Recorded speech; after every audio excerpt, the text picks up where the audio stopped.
Hello दोस्तों, स्वागत है आपका अपने यूट्यूब चैनल विलेजर स्टडी में। चलिए शुरू करते हैं अगला भाग जो हमारा चल रहा था वर्गमूल तथा घनमूल का। तो 97 या उससे आगे के क्वेश्चन देखेंगे। 97वें क्वेश्चन है, आर.एस. अग्रवाल मैथ की सीरीज है। क्वेश्चन नंबर 97, वह छोटी से छोटी संख्या कौन सी है जो एक पूर्ण वर्ग है तथा 10, 12, 15, 18 10, 12, 15, 18 से पूर्णतः विभक्त भी हो। पूर्णतः विभक्त हो, पूर्णतः विभक्त हो।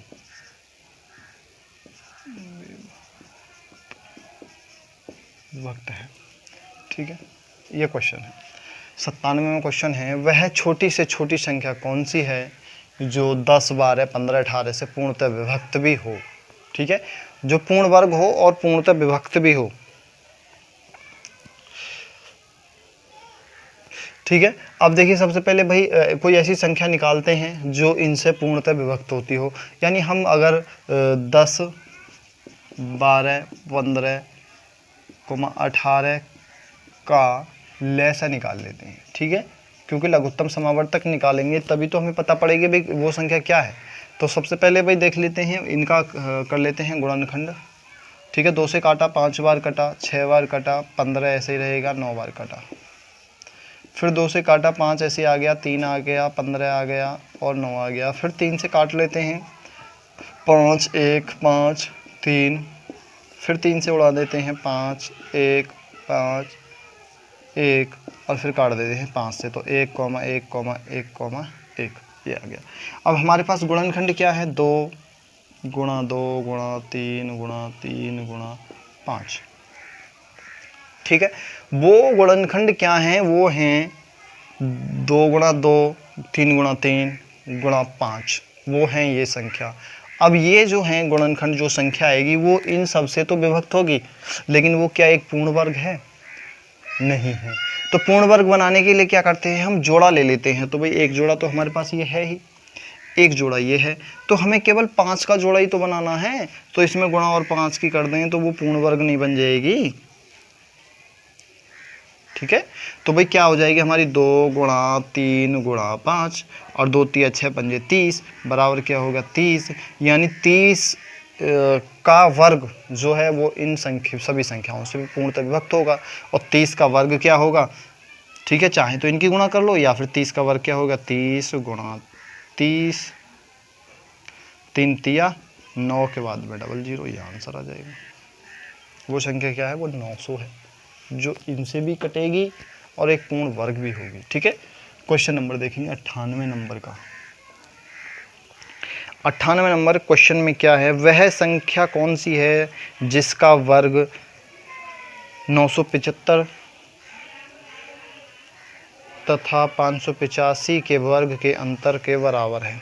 देखिए थोड़ा समझेंगे, वह संख्या कौन सी है जिसका वर्ग 975 तथा 585 के वर्ग के अंतर के बराबर है। देखिए इनके वर्ग यानी 975 का वर्ग, ठीक है, तथा 585 के वर्ग के अंतर, अंतर का मतलब है माइनस, के बराबर है, वर्ग के अंतर के बराबर है। बहुत ही थोड़ा सा समझने में दिक्कत है, बहुत आसान सवाल है। ठीक है, अभी उसने पूछा है 975 का वर्ग और 585 का वर्ग, कोई जब इनमें अंतर वर्ग के अंतर करेंगे तो कोई संख्या निकल के आएगी। वो संख्या क्या है, वो किसका वर्ग है, यानी उसका क्या निकालना है, वो घनमूल निकालना है उस संख्या को जो इनके अंतर आएगा। ठीक है, वर्गमूल सॉरी।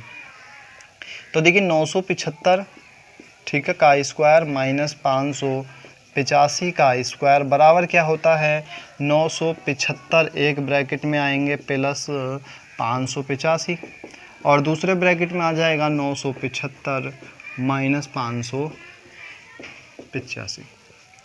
ठीक है, अब हमने इनका दोनों का वर्ग निकाल लिया, वर्ग का अंतर भी आ जाएगा। ठीक है, अब भाई इन्हें थोड़ा सॉल्व कर लेते हैं। सॉल्व करने के लिए क्या होगा, इन दोनों को जोड़ लिया, दोनों को जोड़ा, 5 और 5 10 का 0 हो गया, 8 7 15 और 1 16 का 6 हो गया। ठीक है, 7 8 दूनी 16 का 6 हो गया, 9 और 5 14 हो गया, 14 और 1 15 1560 गुणा, अब इसमें से इसे घटा लो भाई, 0 हो गया, 5 में से 5 गया। अब देखिए यहाँ हो गया 17, 17 में से 8 जाएगा तो 9 बचेगा, और यहाँ पे 8 रह गया, 8 में से 5 गया तो 4 बचा, सॉरी 3 बचा। अब हमारे पास बचा है ये 1560 गुणा 390। अब इन दोनों की आपस में गुणा कर दो, आंसर आ जाएगा। तो 2 जीरो तो वही हमारे पास हैं, दोनों जीरो ऐसे उतार लेंगे। अब हमें 156 के और 39 की गुणा करनी है, तो 156 गुणा 39 को कर देंगे। 9 छिक्का 54 का 4, हाँ चलेगा 5, 9 पंजे 45 और 9 छिक्का 54 का 4, 9 पंजे 45 और 5 50, 50 का 0, हासिल लगा 5, 9 एकम 9 और 5 14, 6 दिन बाद 6 तिया 18, 5 तिया 15 और 1 16 और 3 एकम 3 और 1 4, 4 8 0 6। तो क्या यही होगा 60 0 84, 60 0 84। चलो देखते हैं, शायद हो यही, क्योंकि मुझे थोड़ा सा कन्फ्यूजन हो रहा है। कोई बात नहीं, चलिए क्वेश्चन नंबर आप देखेंगे। इससे किसी संख्या का पूर्ण वर्ग, अब ये जो संख्या आई है इसका हमें क्या निकालना है, वर्गमूल निकालना है, का वर्गमूल। वर्गमूल अब देखिए जोड़ा बना लेंगे भाई, बाद में 2 जीरो हैं, इन्हें तो हम छोड़ देते हैं, बाद में 1 जीरो लगा लेंगे, ठीक है वो से। अब हम यहाँ पे देखते हैं 4 है संख्या के बाद में। अब 4 है, 4 जो है किस संख्या के वर्ग में आता है, एक तो 2 के में आता है, एक 8 के में आता है, ठीक है। तो ये इन दोनों का खेल खत्म हो गया। अब हमारे पास बचा है 60। अब 60 किसके वर्ग से ज़्यादा है, तो 7 7 49, 8 8 64, ये होगा 7 के वर्ग के आसपास। 7 के या तो 72 है या फिर 78 है, ठीक है, यानी 780 है या 720 है। अब देखिए क्या है, अब ये है 60 और 7 7 होता है 49 और 8 8 होता है 64। तो किसके वर्ग के किसके बराबर है, ये है इसके वर्ग, यहाँ ज़्यादा और यहाँ अंतर 11 का, तो किसके करीब है, ये 64 के, यानी बड़े वाले के। तो क्या होगा हमारा, ये जीरो लगा देंगे बाद में, 780। 780 है क्या, थोड़ा सा कन्फ्यूज़न तो नहीं है, हाँ है सी। तो क्वेश्चन नंबर सी ये हमारा आंसर हो जाएगा, ठीक है। Question number 98। अब देखेंगे क्वेश्चन नंबर 99।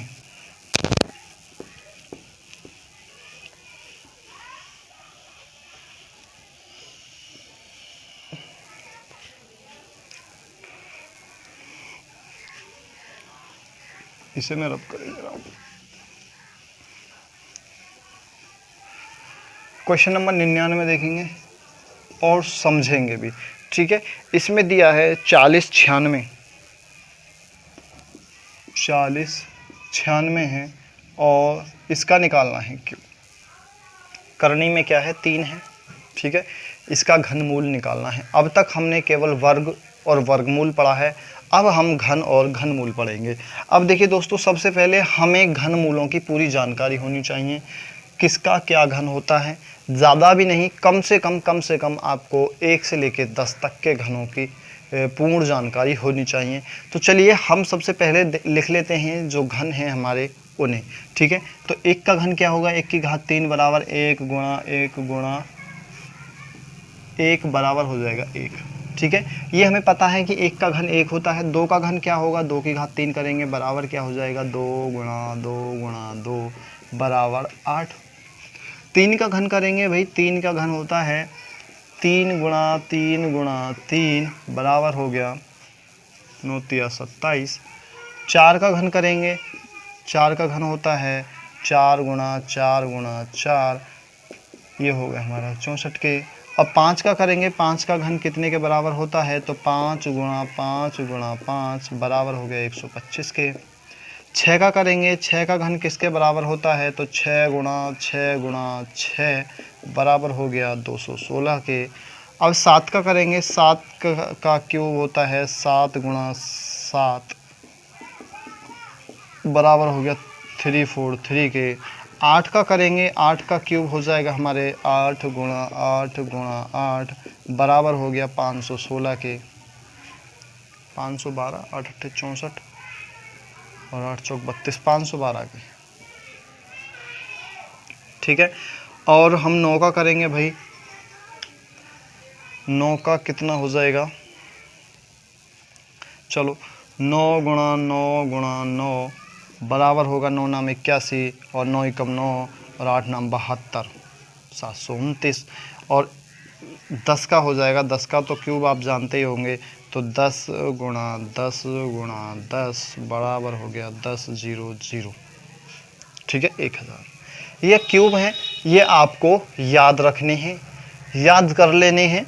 ठीक है, मेरे भी कुछ याद नहीं था क्योंकि थोड़ा सा हो सकता है कन्फ्यूज हूँ। देखिए यहाँ पे थोड़ा सा समझेंगे क्यूब में क्या होता है। सबसे पहले महत्वपूर्ण बात, आपको 1 से लेकर 10 तक के क्यूब याद होने चाहिए, और हो सकता है जो भी संख्या दे बस इतने से 11 12 15 से ऊपर की कोई संख्या नहीं होगी, आप कितने से भी गुणा भाग कर लेना। ठीक है, अब देखिए सबसे पहले देखेंगे किन संख्या के, देखिए 1 के बाद में हमेशा 1 आता है क्यूब में। ठीक है, 1 के बाद में हमेशा 1 आता है, और देखिए 0 वाले में तो 0 ही आएगा क्यूब में, लेकिन बात शर्ते बाद में 3 0 होंगे 3 बार क्यूब में। ठीक है, स्क्वायर में 2 0 होते हैं, क्यूब में 3 0 होंगे। उसके बाद में 9, जिसका 9 का क्यूब है बाद में 9 आएगा। ठीक है, 8 के क्यूब में तो 6 के क्यूब में हमेशा 6 आएगा, 5 के क्यूब में हमेशा 5 आएगा, और 4 के क्यूब में हमेशा 4 आएगा। ये 2 अंक ऐसे हैं जिनके बाद में क्यूब नहीं आता, जिनके बाद में वो संख्या नहीं आती। इन संख्याओं के बाद में ये वाले क्यूब आते हैं, और इन संख्याओं के बारे में ये बाद में ये वाले क्यूब आते हैं। जैसे हमें 8 के में क्या आता है, बाद में 2 आता है, लेकिन 2 के में क्या आता है, बाद में 8 आता है। उसी प्रकार 7 के में क्या आता है, 3 आता है, और 3 के में क्या आता है, लास्ट में 7 आता है। ये आपको समझना पड़ेगा। 2 के में 8 आया बाद में, और 8 के में 2 आया बाद में। ठीक है, 7 के में 3 आया बाद में, और 3 के में 7 आया बाद में। ये थोड़ा सा लॉजिकल है। बाकी जो 1 2 3 4 5 6 संख्या ऐसी हैं जिनके संख्या के बाद में वही संख्या लौट के आती है। आपको बस यही सोचना है। अब देखिए हम निकालते हैं, अब इनका क्यूब कैसे निकालते हैं। जो संख्या दे रखी है आपको, 4 में है ये, 5 में, 6 में, 10 में, 20 में, कितने में भी दे दे, आपको टेंशन लेने की ज़रूरत नहीं है। आप सिर्फ ये क्यूब याद रखना, हो जाएगा। अब हम इसमें क्यूब में होती हैं 3 के, क्योंकि 3 पक्ष होते हैं गुणा में, तो हम केवल लास्ट वाले, अब वर्ग में हम 2 पक्ष लेते थे, 2 का जोड़ा बनाते थे, अब हम 3 का जोड़ा बनाएंगे। ठीक है, 3 का जोड़ा बनाएंगे क्यूब में। तो भाई सबसे पहले देखते हैं लास्ट में क्या है, 6, और 6 किसके लास्ट में आता है, तो 6 के लास्ट में ही 6 आता है, आप यहाँ पे देख सकते हैं। ठीक है, तो हमें ये तो पता पड़ गया भाई बाद में तो 6 है, और बाद में बचा हमारा 4। 4 किसके घनमूल के बराबर या उससे ज़्यादा है, तो भाई 2 का तो 8 हो जाएगा, इसका मतलब क्या हो गया, 1 के बराबर है, तो हमारी संख्या क्या हो जाएगी, 16। यही हमारा आंसर हो जाएगा। बहुत सिंपल, इससे सिंपल कुछ नहीं। क्यूब निकालना बहुत आसान हो गया। आपको सिर्फ क्या करना है, जोड़े बनाना, 3 का जोड़ा बनाना है, बाद में जो अंक है वो किसके क्यूब में आता है वो देख लेना है। इतना है कि भाई बाद में क्यूब में कोई सी भी संख्या है, आपके में 0 से लेके 1 2 3 4 5 6 7 8 9 तक सब संख्या बाद में आती हैं। देखिए 1 आया, 2 आया, 3 आया, 4 आया, 5 आया, 6 आया, 7 आया, 8 आया, 9 आया, और बाद में 0 भी आया। ठीक है, सब संख्या आती हैं। वर्ग में नहीं आती थी सारी संख्याएं, लेकिन इसमें जरूर आती हैं।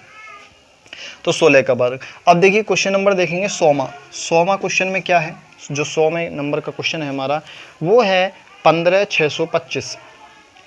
15625 इसका क्यूब निकालना है। अब देखिए 3 का जोड़ा बनाएंगे। ठीक है, बाद में क्या है 5, और 5 किसके में आता है, 5 आता है 5 के में, तो इसका मतलब भाई बराबर 5 तो बाद में होगा ही। ठीक है, ये तो क्लियर है। अब हमारे पास बची कितनी है, केवल हमारे पास बची हैं 2 संख्या। अब ये दो संख्या किसके क्यूब के बराबर होती हैं, तो ये होती हैं हमारे 3 के। तो भाई 3 3 9 3 27 ज़्यादा हो जाएगा, क्योंकि 27 तो ज़्यादा है, तो किससे ज़्यादा है, 8 से ज़्यादा है, यानी क्या हो जाएगा हमारा 2। यानी 25 का अगर हम क्यूब निकालेंगे तो वो हमारा 15625 आएगा, ये हमारा आंसर हो जाएगा। देखेंगे क्वेश्चन नंबर 101वां। क्यूब निकालना बहुत इजी और आसान है। 101वां, इसमें है 328509। 328509। आपको कितनी भी बड़ी से बड़ी संख्या दे दे, आपको घबराना नहीं है। तो 3 का जोड़ा बना लेंगे, ये हो गया, और 3 का ही जोड़ा ये हो जाएगा। ठीक है, अब 3 का जोड़ा बाद में 9 है, भाई 9 किसके में बाद में आता है, वो आता है 9 के में ही 9 आता है, तो हम यहाँ पे सीधा सीधा 9 लिख लेंगे पहले। और अब बचा है हमारे पास 328। अब 328 देखेंगे दोस्तों किसके घनमूल के बराबर या उससे ज़्यादा है। तो देखिए यहाँ पे 328 है, और यहाँ पे देखिए 7 के में 343 है, ये तो ज़्यादा हो जाएगा। इसका मतलब क्या है, 6 के वर्गमूल से ज़्यादा है, ठीक है, घनमूल से। अगर हम 7 का घनमूल निकालेंगे तो 343 हो जाएगा, ये तो 328 है, ये तो कम है, तो 7 तो होने का नहीं है, तो क्या हो जाएगा 6, और यही हमारा आंसर हो जाएगा 101 में 69, ठीक है। और कोई अगला क्वेश्चन है 102वां क्वेश्चन नंबर देख लेंगे, चलो 102 देख लेते हैं, इसे मैं रब कर देता हूँ इन्हें।